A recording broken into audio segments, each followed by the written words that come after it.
We begin again with our next speaker, VISHAL PRATHEEP KUMAR. VISHAL PRATHEEP KUMAR, passionate about public speaking and reading, has honed his voice through Model United Nations and debate competitions. Today, he explores light beyond the shadows, sharing insights on anxiety and how even in life's darkest moments, understanding can reveal growth, happiness, and light. Good evening, everyone. Before I take you on this journey with me, I'd like to play a small game of Simon Says with you all. I hope you all know how Simon Says works. For those who don't, I'll give you an instruction, and if I don't say Simon Says before it, you guys don't do it. Pretty simple, isn't it? On the count of 3, we start. 1, 2, 3. Simon says, keep your right hand raised. Simon says, keep your left hand raised. Put both hands down. Simon says, put both hands down. Both hands up. Simon says, put both hands up. Clap your hands in the air like so. Simon says, clap your hands in the air like so. Simon says, put your hands down. Relax. You guys can really relax. The game's over. I hope you all noticed how while you were playing, you couldn't match your thoughts and your actions. Your brain processed slowly, while your body went fast, as if by instinct.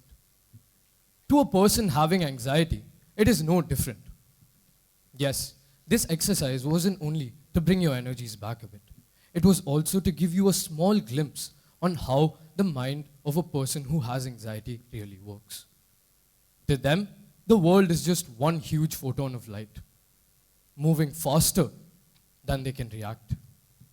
And when the situation passes them, they live in the regret that they were not able to do anything. From adults to toddlers, this struggle over life's trials and tribulations is present. I'd like to share the story of one such 8-year-old. It all actually started when he was 6. The panic-stricken sweating and waking up in the middle of the night, to which his parents at first turned a blind eye. You're just having nightmares. Drink some water and go back to bed. You'll be fine. But as these episodes became more frequent, they knew they couldn't ignore it. He knew something was wrong.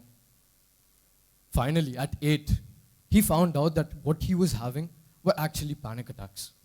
And he would be having such panic attacks for the rest of his life. And that 8-year-old was me. Yes, I found it hard to talk to people all of a sudden. I found it hard to make friends.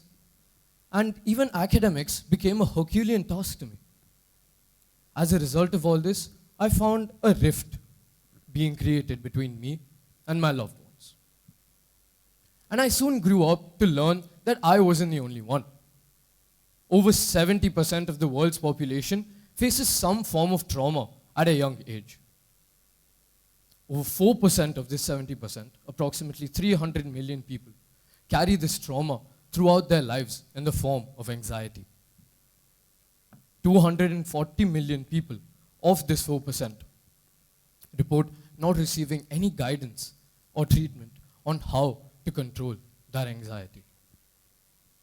I was one of those 240 million people. But what changed? I think it's a given that if I wasn't able to conquer my anxiety, I wouldn't be here tonight in front of you all today.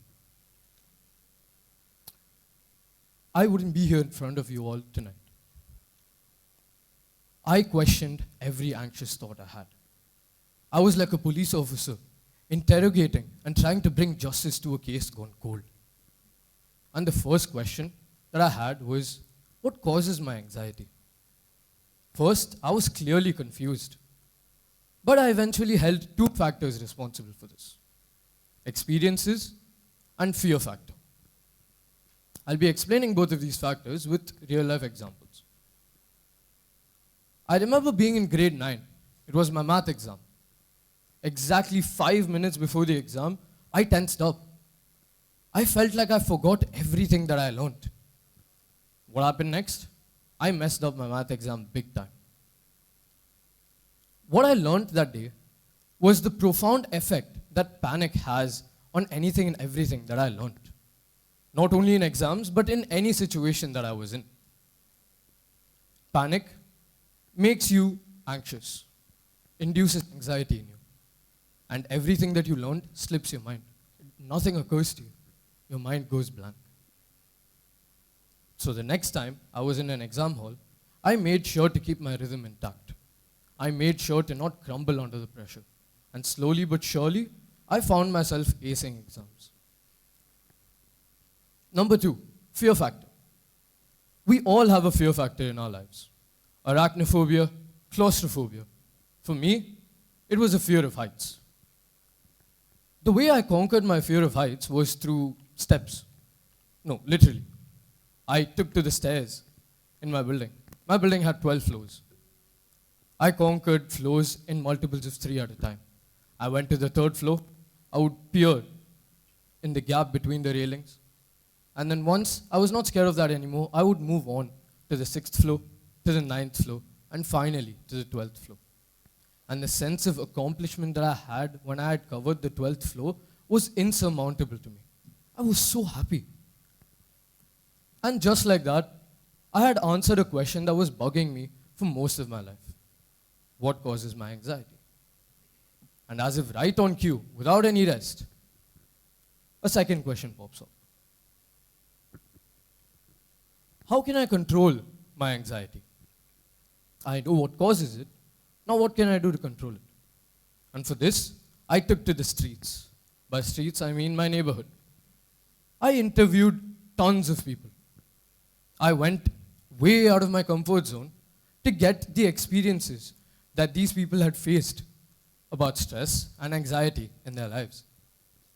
Based on all my findings, I compiled it all into one of my very own theories that I like to call the watermelon theory.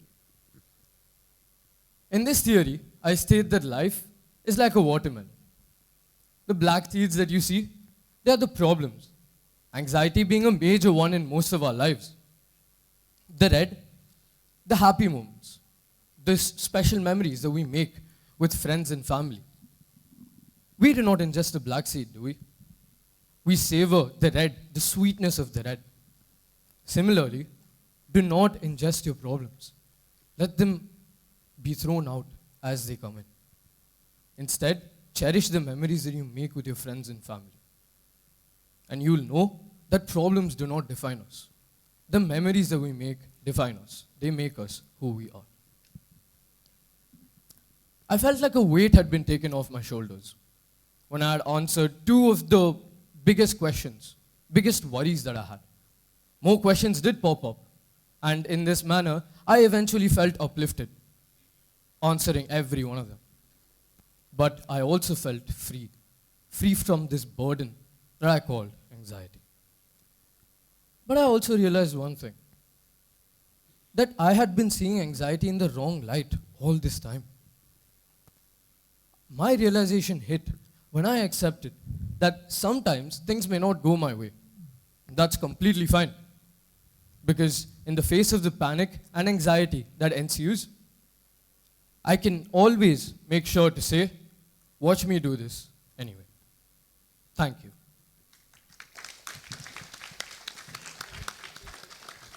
Thank you, Mr. Pratheep Kumar. Our next